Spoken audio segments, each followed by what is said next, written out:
There are three things that are going on now to great extremes that have not existed since the 1930 to 45 period. And it's important to know those three things and then to understand them well. The first is what is going on with money and credit when you get to something like a zero interest rate and you need buying power. The government needs buying power, but they can't tax it. So what we have is the production of a lot of debt that the central bank prints money and buys that debt to spend. And the last time that happened, in the last few years, it happened starting in 2008, interest rates hit zero. They couldn't lower their interest rates. So they had to print a lot of debt and the government went in and bought it. Okay. And we're coming to the end of a debt cycle. So this is a big thing, because where does the money come from and who will get what? The government will now determine that, and then they'll print it and it'll devalue money. Okay, and how money flows, a big deal. So that's number one. The second one are wealth and political gaps that are causing great conflicts. Throughout history, there's always been the main things that everybody's always fought over is money and power, particularly political power. So what we have is a situation when you have a large wealth gap and you have an economic downturn, particularly if you put a lot of debt having at the same time, you have a fight. I mean, that's been true through history. And it's reflected in the political gap. So the political gap it's classic political gap. Left, right, capitalist, socialist. Well, how do you distribute? How are you going to deal with that? And that becomes the other. And how you fight. So that's the second of the two, this wealth political gap that's causing the conflict. And it's coming at a time where we don't have much money because we don't have a good financial position. We're printing and putting it out with made up money, meaning what happened, like COVID was such a good example. A lot of people and companies had falls in their income that would be ruinous. If checks didn't go out, we would have had a revolution. And so those checks and how do you save everything and so on. Okay, and it's not like the government had real money. So they made more debt and then the Federal Reserve printed it, the checks went out, which diminishes the value of money and so on and changes things. So then the third thing is the rise of a great power to challenge an existing great power. So the rise of China to challenge the United States. In all history, there are world orders. What that means are the dominant power. It's like in nature almost, the big bull or something. Anyway, there's the dominant power. And then what happens is in 1945, we entered the American world order. The United States won the war. And then in 1945, the winners of the war carved up the world. We had 80% of what was considered money at the time, gold, 80% of the world's money, essentially. We counted for half the world's economy. And the rules were set in the United States, basically. That's why the United Nations is in New York. The World Bank and the IMF are in Washington, D.C., because we began the American century. And then we are now at a time, we've never had another power challenge us in the same way. There was the Soviet Union, but they were always a fraction of the size economically, so couldn't compete on that same basis. They had nuclear weapons, but they didn't have the economic power and so on. But now we're dealing with China coming on as a power. I spent a lot of time in China over the last 36 years, by the way, and I admire how they're doing a lot of things. I mean, I know it's controversial to say that, but in terms of they're a power. Whoa, since I started going there, their average income has increased by 30 times. So they're a comparable power and they're also growing faster. And so that has an effect. So those three things are things that never happened in my lifetime before, but happened before in history, which led me to do the studies of what happened in history and the lessons I could gain. It affects everybody, it affects we know, let's start with ourselves. Most importantly, forget about the outside thing. Can we be healthy and strong? And what do we need to do? To know you have to be in it together. If we can row in the same direction, okay? If we can have thoughtful disagreement and get past that, if we can be in it together, like the wealthy and the poor.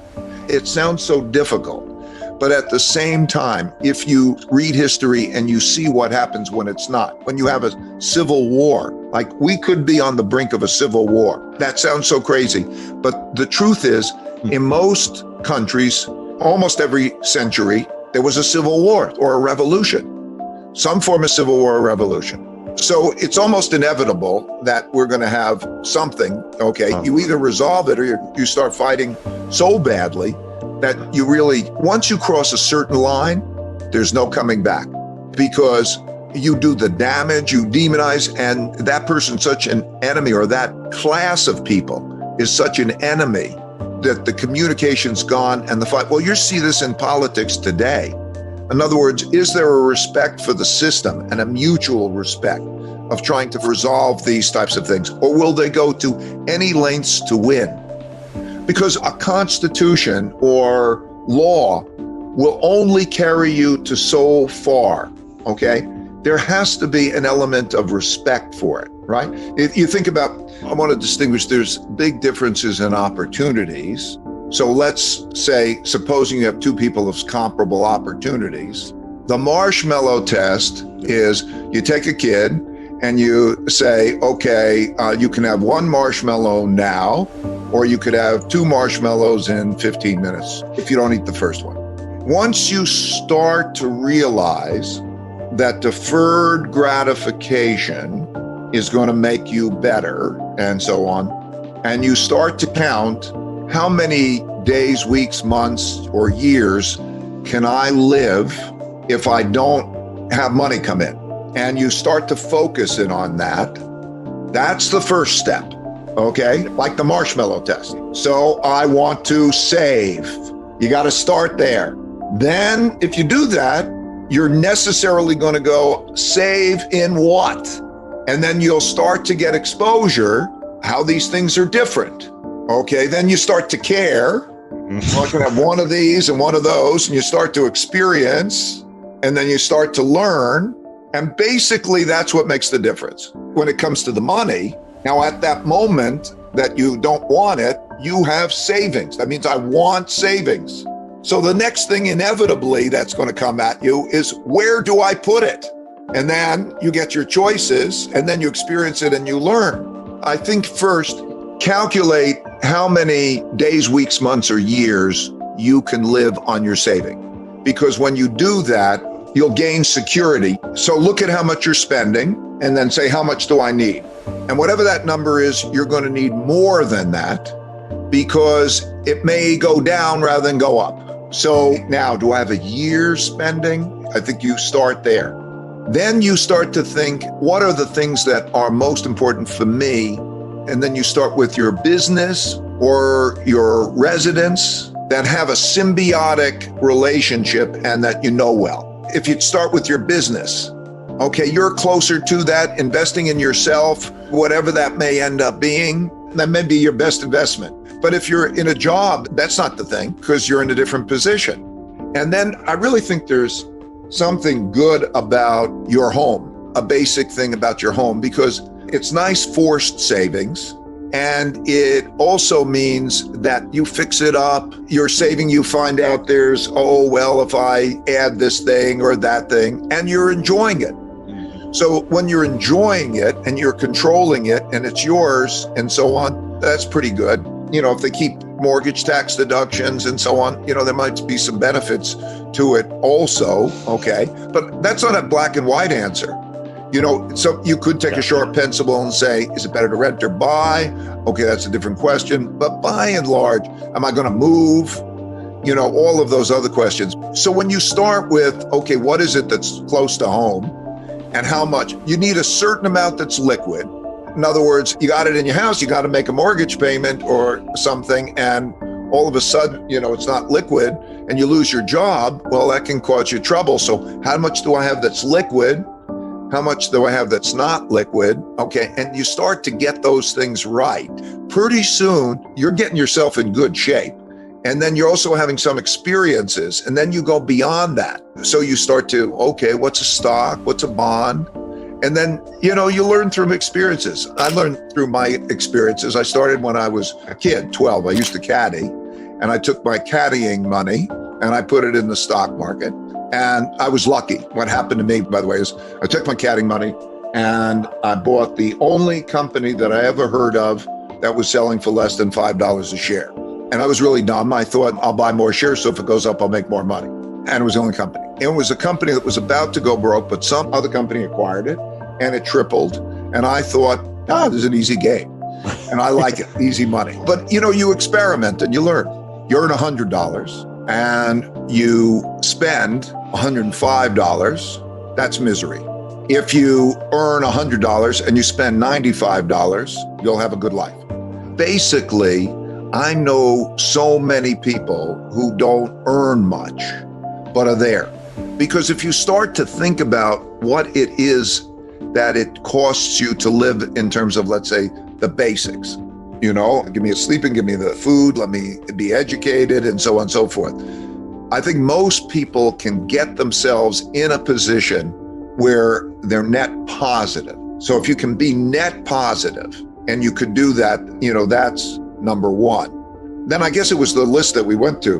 The second is, what do you do next in terms of what do you need? What do you invest in? And then avoid the following mistake, the most common mistake of investing. Thinking that the investment that did good is a good investment. People rather more expensive.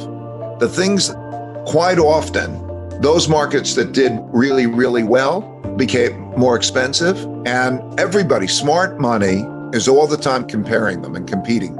So what happens is the naive money buys the thing that was hot or is hot. The thing that has been terrible, which might be the thing that's beaten down. So I would say also an important element, diversify. Because what I learned about this is that, first of all investments compete. And it's not easy to tell whether one investment is better than the other, because if people could do that, life would be easy and everybody'd make a ton of money. And this is a competitive game that's very difficult to compete in. So it's very difficult to say which one's better or worse.